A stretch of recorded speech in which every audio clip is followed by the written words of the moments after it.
చేసినందులకు నేను రక్షణ పాత్రను ఎత్తి ఆరాధించేదన్. నేను రక్షణ పాత్రను ఎత్తి ఆరాధించేదన్. నా కొరకై అన్నీయు చేసెను యేసు, నాకింకా భయము లేదు లోకములో. నా కొరకై అన్నీయు చేసెను యేసు, నాకింకా భయము లేదు లోకములో. పాట సంఖ్య 388. అలాగే 385 ప్రేమతో యేసు పిలచుచున్నాడు రమ్ము. 388, 385.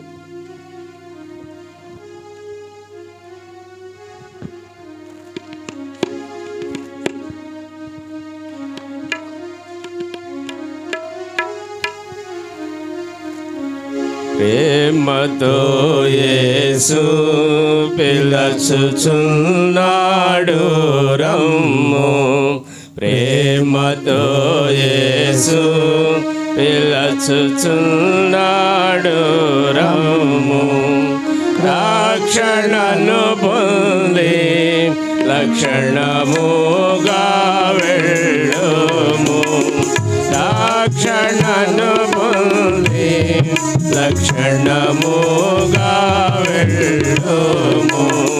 ప్రేమతో యేసు పిలచుచున్నాడు రమ్ము. ప్రేమతో యేసు పిలచుచున్నాడు రమ్ము.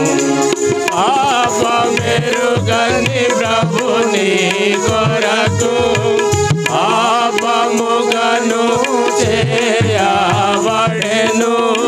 పాపమెరుగని ప్రభుని కొరకు పాపముగను చేయబడెను. శాపగ్రాహియే సిలువలో, శాపగ్రాహియే సిలువలో పరుగిడి రమ్ము. శాపగ్రాహియే సిలువలో, శాపగ్రాహియే సిలువలో పరుగిడి రమ్ము. ప్రేమతో యేసు పిలచుచున్నాడు రమ్ము.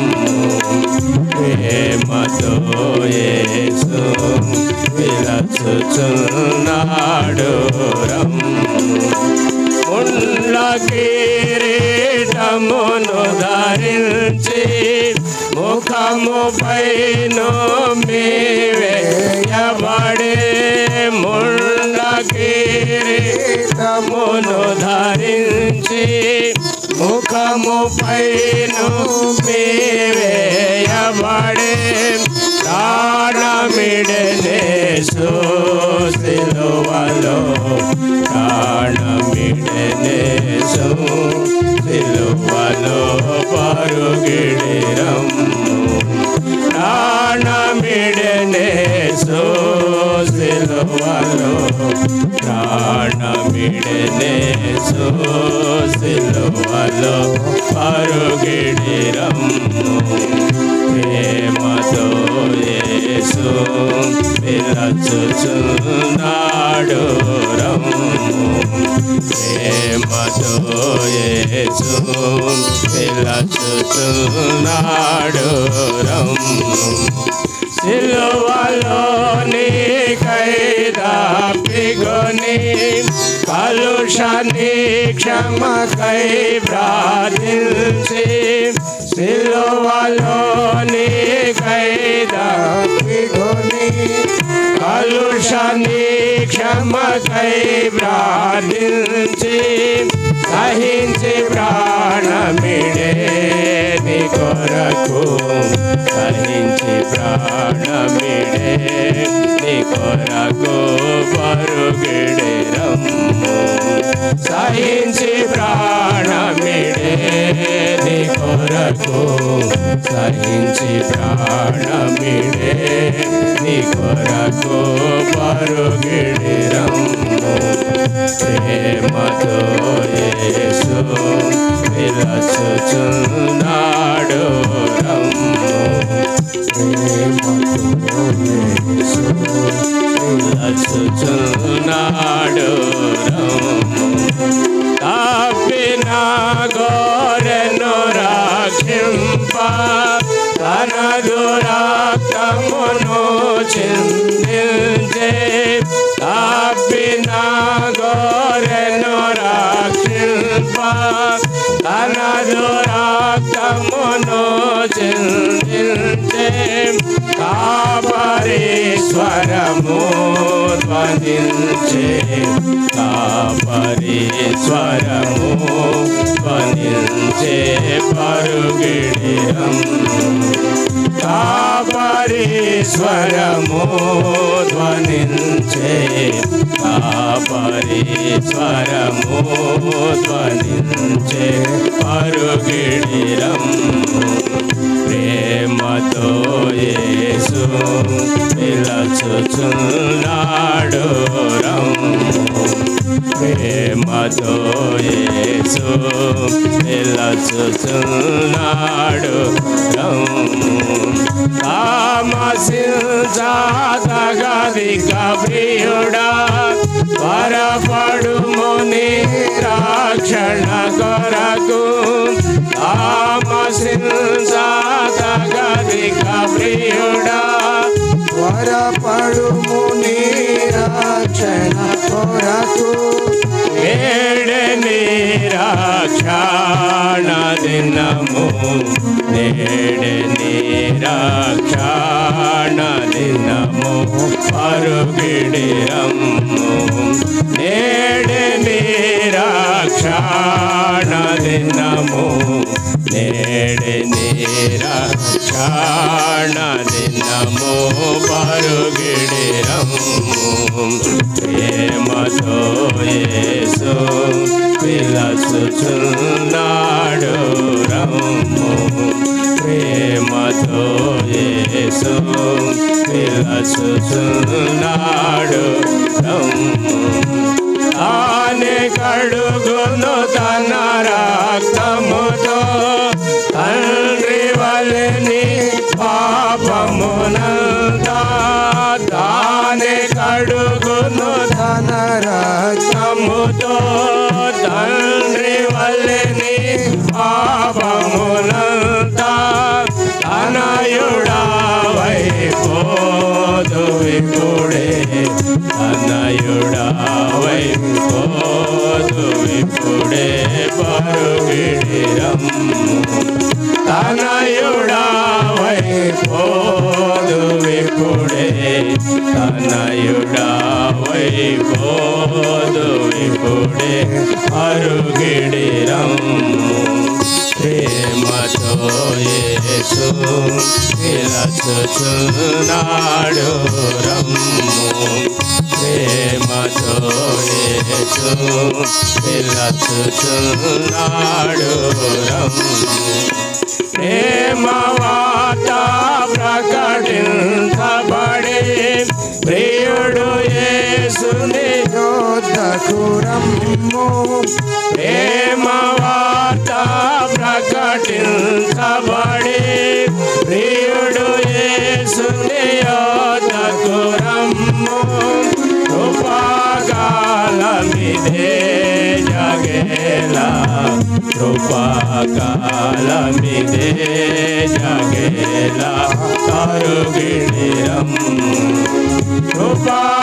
కృపాకాలమిదే జగేలా కృపాకాలమిదే జగేలా పరుగిడి రమ్ము ప్రేమతో యేసు పిలచుచున్నాడు రమ్ము ప్రేమతో యేసు పిలచుచున్నాడు రమ్ము రక్షణను పొంది లక్షణముగా వెళ్ళుము రక్షణను పొంది లక్షణముగా వెళ్ళుము ప్రేమతో యేసు పిలచుచున్నాడు రమ్ము ప్రేమతో యేసు పిలచుచున్నాడు రమ్ము.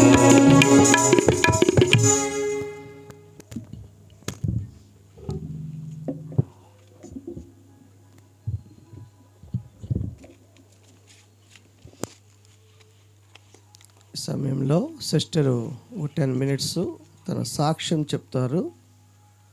తర్వాత మనము దేవుని వాక్యాన్ని వింటాం.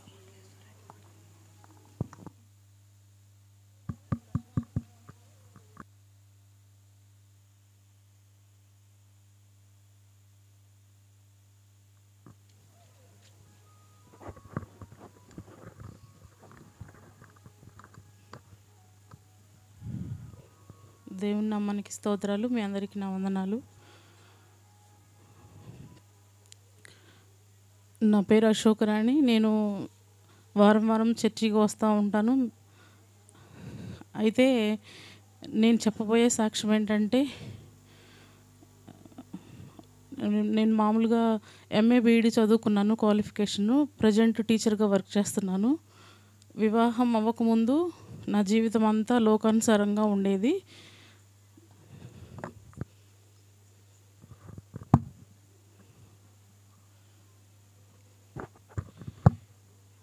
అయితే వివాహం అయిన తర్వాత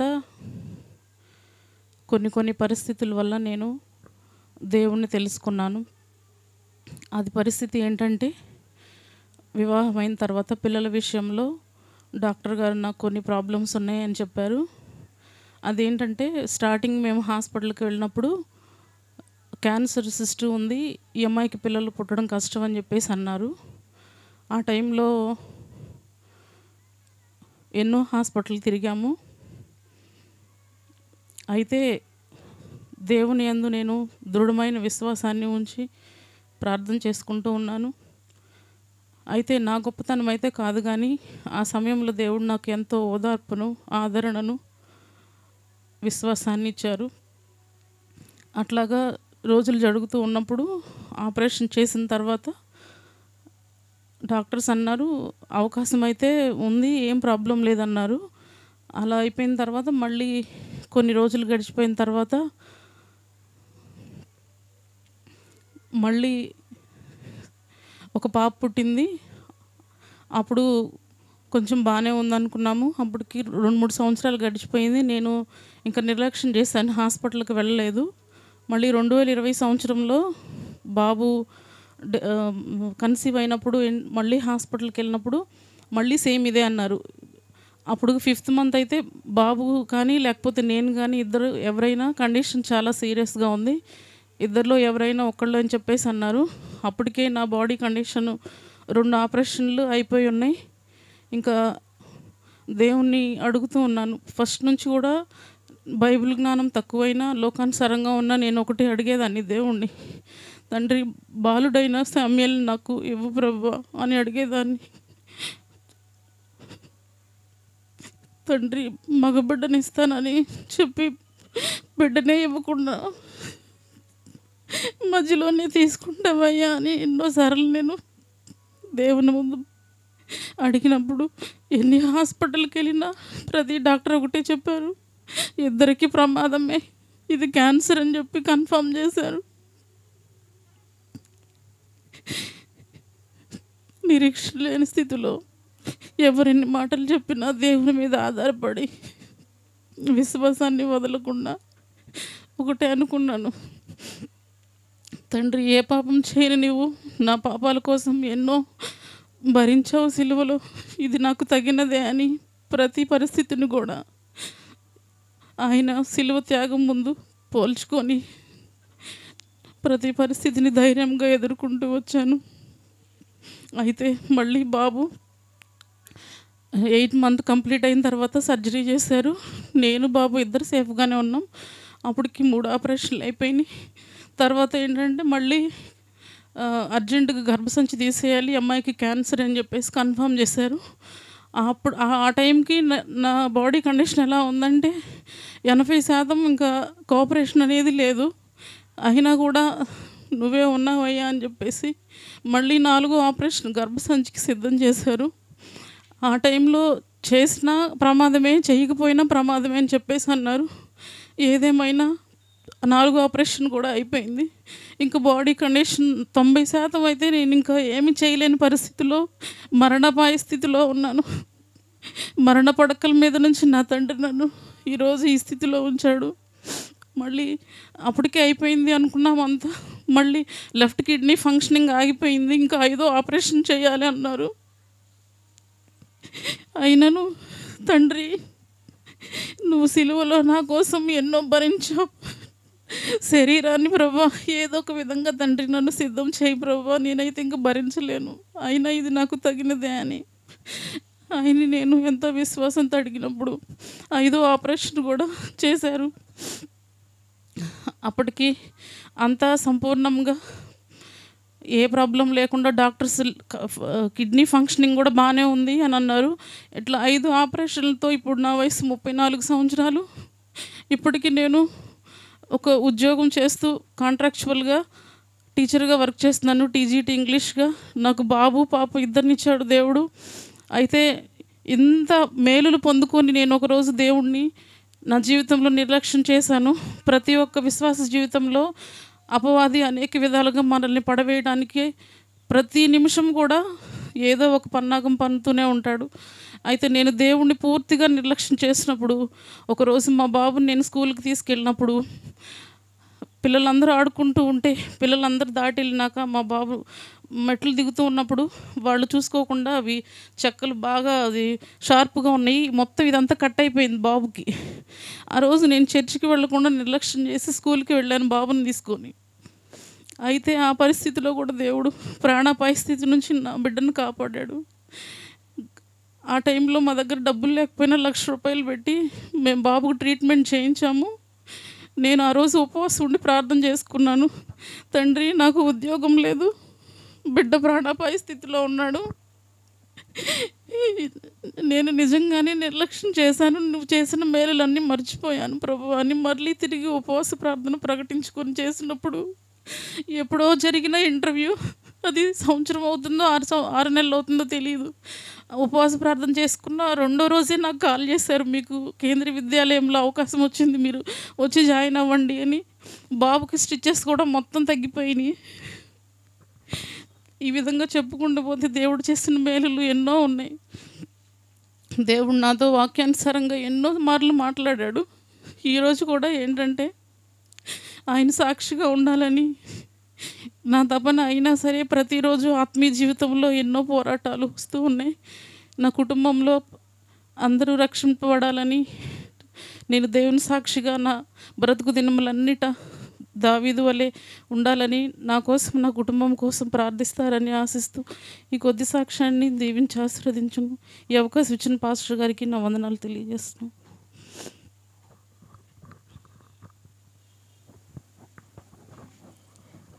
ప్రార్థన చేసుకుందాం.